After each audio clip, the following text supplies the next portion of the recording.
इस क्षेत्र ने पहले भी सरकारें देखी हैं।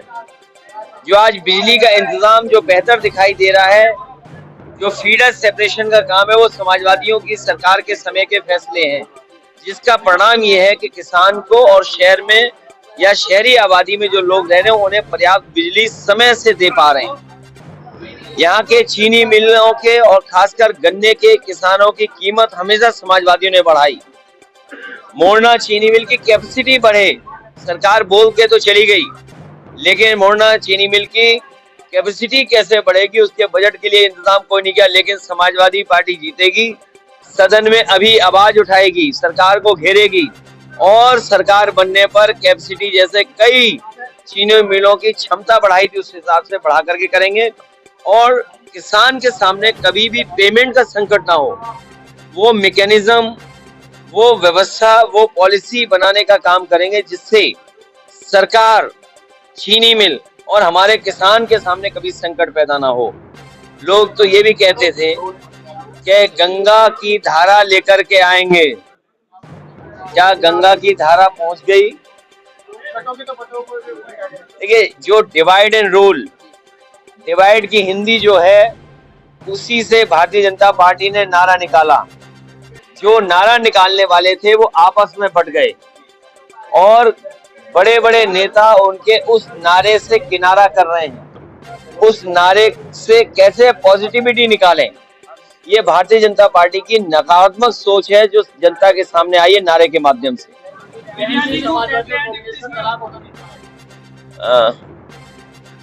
उनके बारे में इसलिए नहीं बोलना है, समाजवादियों से मलाई खा करके गए हैं।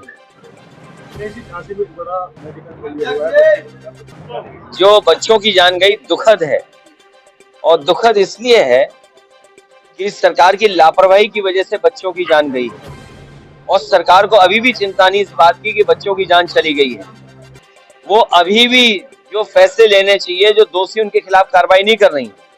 हमारे मुख्यमंत्री जी प्रचार में व्यस्त हैं, प्रचार कर रहे हैं, लेकिन जिस तरीके से स्वास्थ्य व्यवस्थाओं को बेहतर करना था वो नहीं कर पा रहे। पूरे प्रदेश की स्वास्थ्य व्यवस्थाएं खराब कर दी सरकार ने। जो एम्बुलेंस से लेकर के दवाई इलाज का इंतजाम सरकारी अस्पताल में होना चाहिए था वो नहीं हो पा रहा है। उसकी दुर्दशा किसी ने बिगाड़ी है तो वो भारतीय जनता पार्टी की सरकार ने। डिप्टी सीएम ने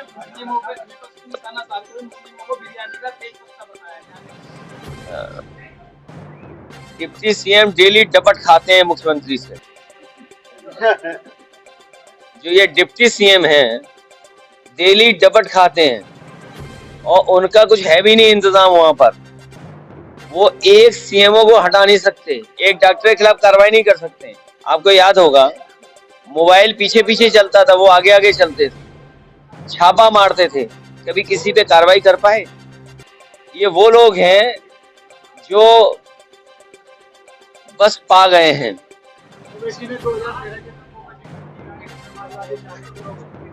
समाजवादी पार्टी हमेशा भाईचारा बना रहे, भाईचारा के पक्ष में है। ओवैसी ने बोला है कि अखिलेश यादव अपने परिवार का अलग बनाते हैं कि अपने परिवार के लोगों को आखिरकार सबको घबराहट समाजवादी पार्टी की पीडीए के नारे से क्यों है? पीडीए से डरे हुए लोग हैं ये। और आपके मुख्यमंत्री जी जब से पीडीए की ताकत को देखें वो न केवल डरे हुए दिखाई देते हैं बल्कि हिले हुए भी दिखाई देते हैं, घबराए हुए दिखाई देते हैं।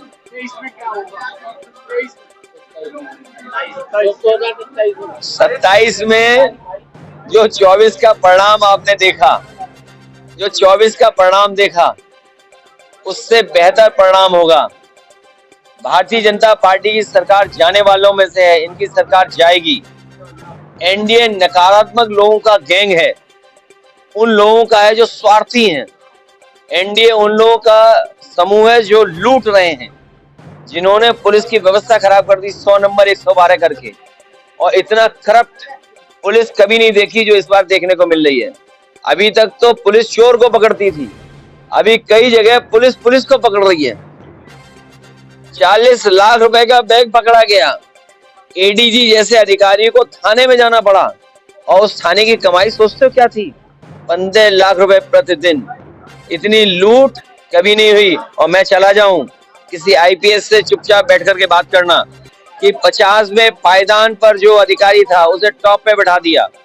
ये डबल इंजन तो टकरा ही रहे हैं, इनके डिब्बे भी टकरा रहे हैं, इनके डिब्बे के साथ साथ इनके नारे टकरा रहे हैं आपस में। और जो व्यक्ति 50वें पायदान पे था उससे ऊपर बैठाने का मतलब क्या है? कभी किसी आईपीएस से पूछिए जाकर के कि अगर 50वें पायदान के आदमी को ऊपर बैठा देंगे तो उस पर क्या गुजर रही होगी। इसलिए धीरे धीरे वो लोग भी मिल करके मुख्यमंत्री जी की कुर्सी कैसे हटे उसके लिए सुरंग खोद रहे हैं। ये सरकार का पुराना तरीका है डराने का।